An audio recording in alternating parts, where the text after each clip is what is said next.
Hey everybody, as you can tell, I'm back again, and glad you're with me again this week. This week we're going to have lesson 19, so we're moving along.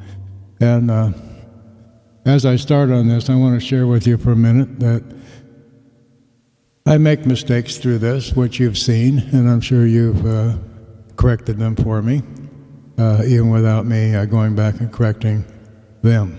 And this is just a show of, and an example of how I wasn't able to follow direction. I can't even follow my own. But the thing is that I've had a learning disorder pretty much my whole life.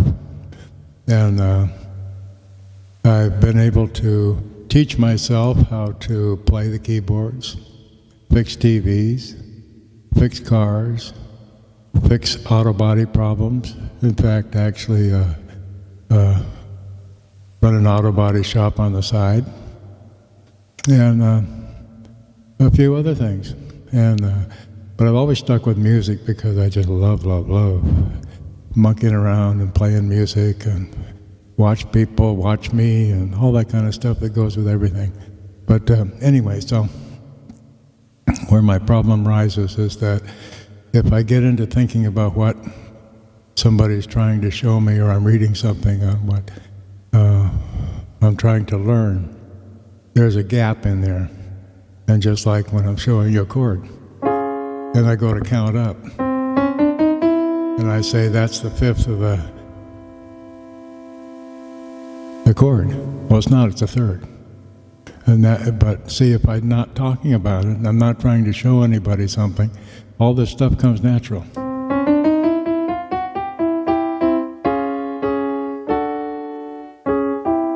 And there's no problem whatsoever. I can sit here and play all day long and not make a mistake.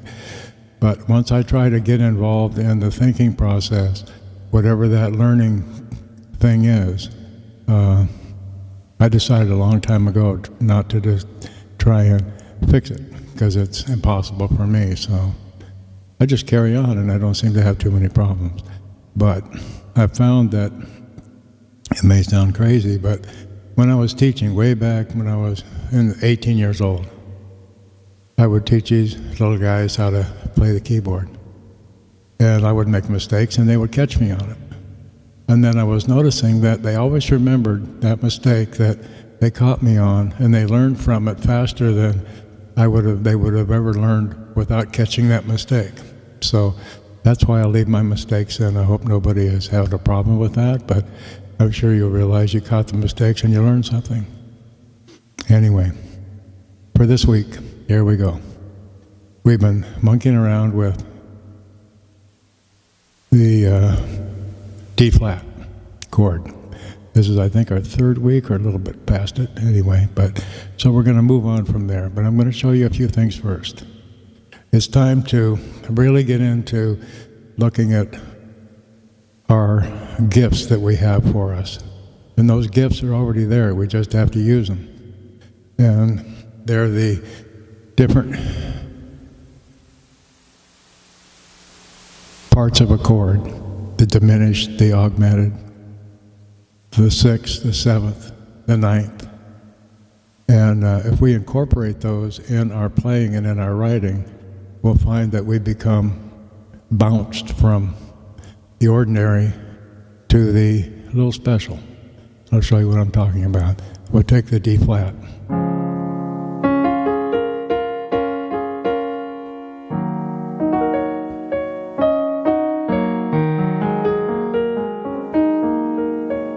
See here on the second part of that D flat, the second movement, in other words, we're going from to the second of that key, to the third, to the fourth, to the fifth, and etc. All the way up to the seventh and to the eighth. Okay, now, so we're on D. Okay, so what could we do different to really throw that into something interesting?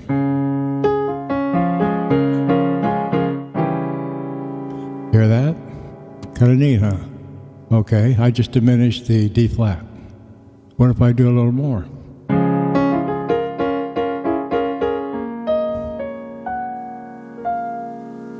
Okay, so I played a few of the higher keys and added a few notes with the 6th and the 7th, and then back to the 8th.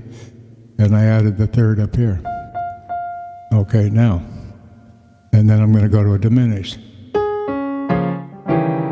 Now if I do the same thing,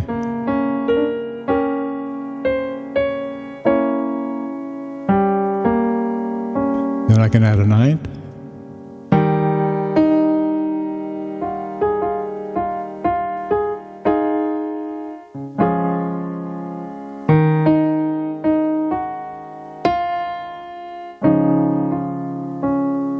See what I just did there? Okay.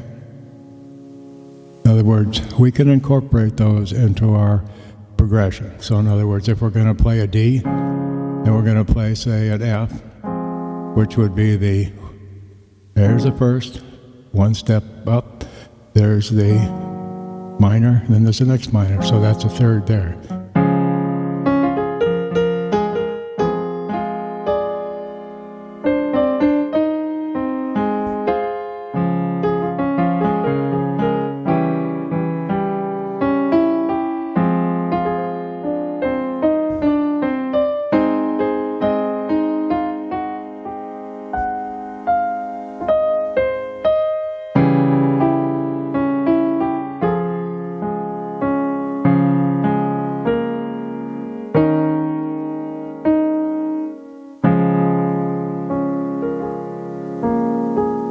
So I just played the 1st, the 3rd, and the 4th.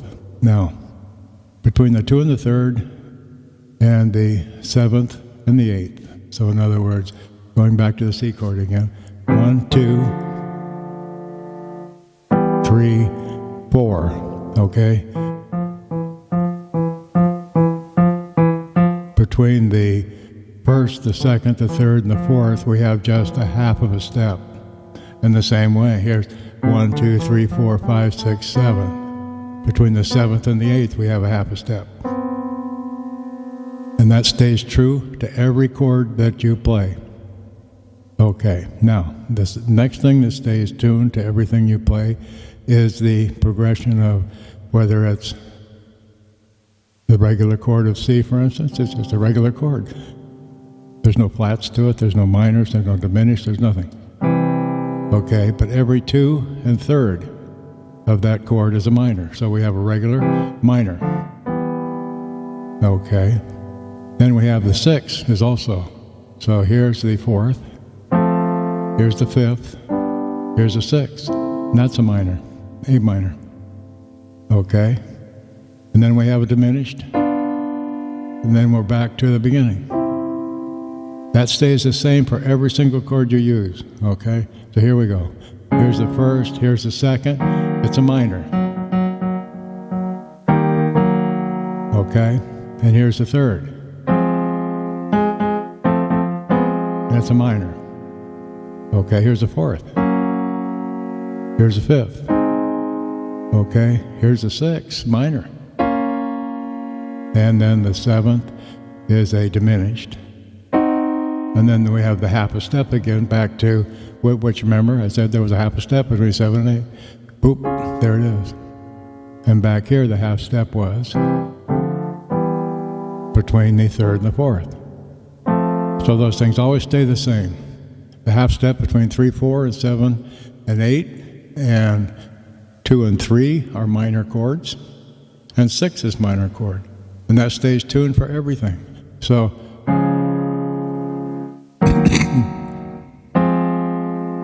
okay, here's the 1st, here's the 2nd, minor, D flat minor, F minor, that's the 4th. Here's the 5th, which is a F sharp or G flat. Here's an A flat. Okay. Well, here comes the 6th one again. And this is a B minor. And the 7th one is a diminished.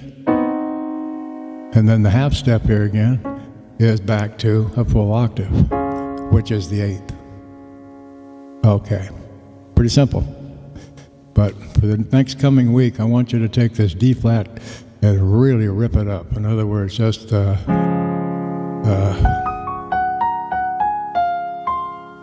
In other words, we have all the flats, every single one of them that we can play.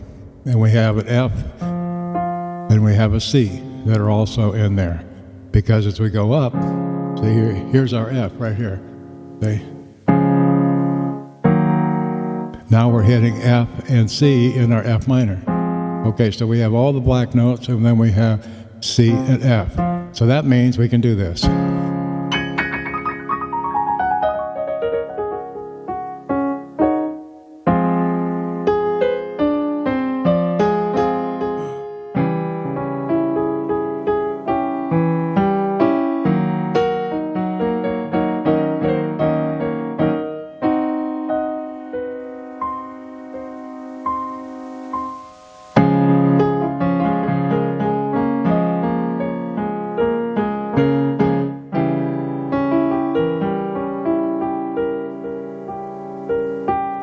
And just, in other words, add all this kind of stuff to it. When we get up to the A, go to the diminished. See, the same as here. Or to the C diminished. Okay, see what happens here? I hadn't thought about doing that, huh? Okay, you can do all kinds of stuff.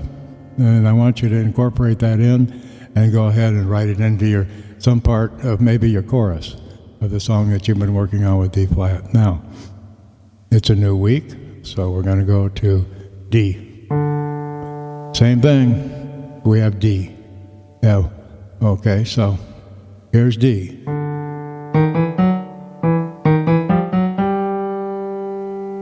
I screwed that up, didn't I? 1, 2, 3, 4. Okay. F, 3, and A. Okay, so the first one is just a chord. Remember, 2 and 3 are minor. So here's 2, but it's a minor. So it's an E minor. Now, F. Do we go to F yet? I don't think so. We go to an F sharp because here's our third. And that's a minor. Okay, so we've got our F sharp minor.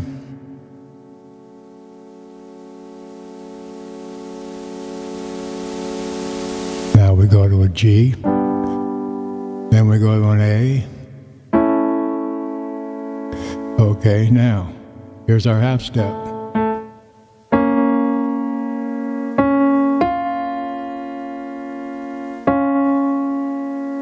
And a full, I'm sorry, I screwed you up here. It was a full step instead of a half. Yeah, I gotta be careful, like I was just talking about a minute ago. See, if I do it without even thinking, we have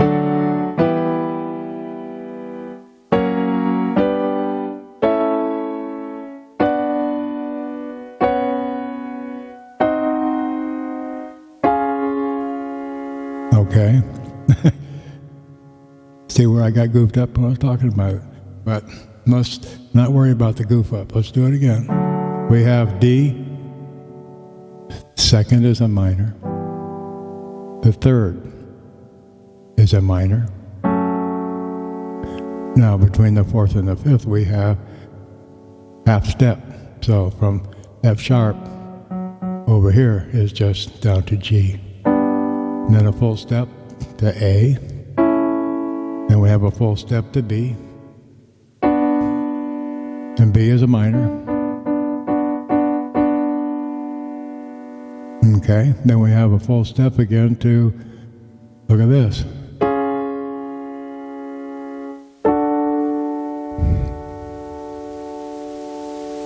So if we take C sharp,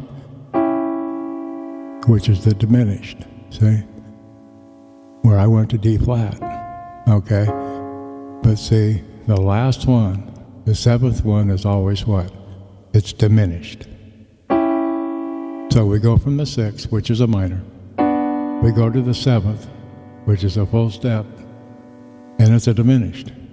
So if we take the D flat and diminish it, and call it a D flat diminished, or a C sharp diminished, either one. That's it. Now we have one half step now to get back to the chord, to the eighth of the chord, which is a half step here. That's D again. See, so we have D, we have E minor, we have F sharp minor,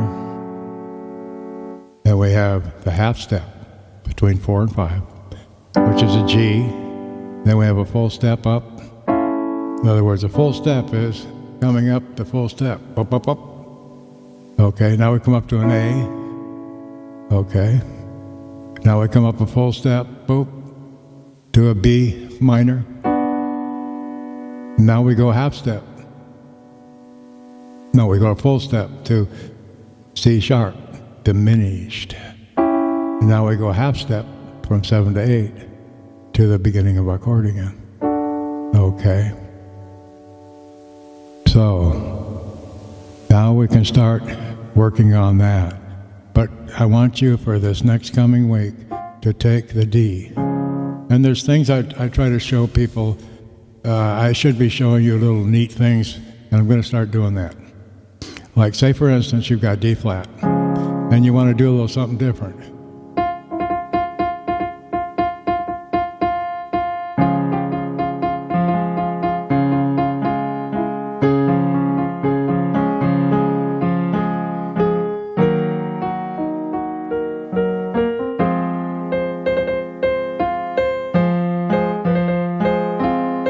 In other words, I'm taking this finger, and I'm bopping against the edges of these. Watch.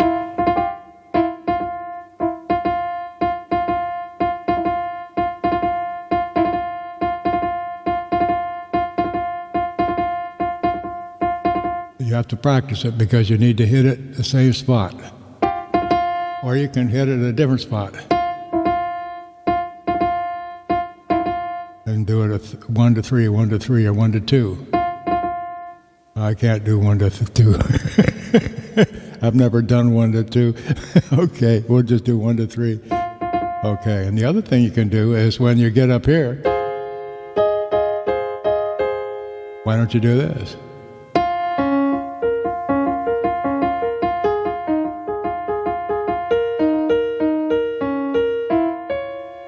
See what you can do? You can take your thumb and leave it here, and you can move all the way down here and all the way up there while you're monkeying around, see? Instead of trying to do it this way. Okay? You can use it. This thumb comes in really important when you're doing runs. See, I'm sitting there and I'm going to come down here.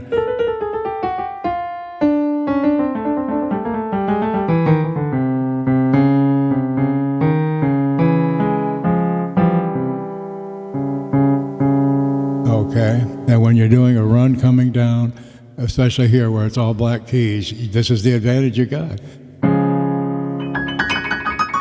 I'm using my whole hand, I'm leaving this on the keys, and I'm doing the clink clink about 3 keys up above it, in front of it.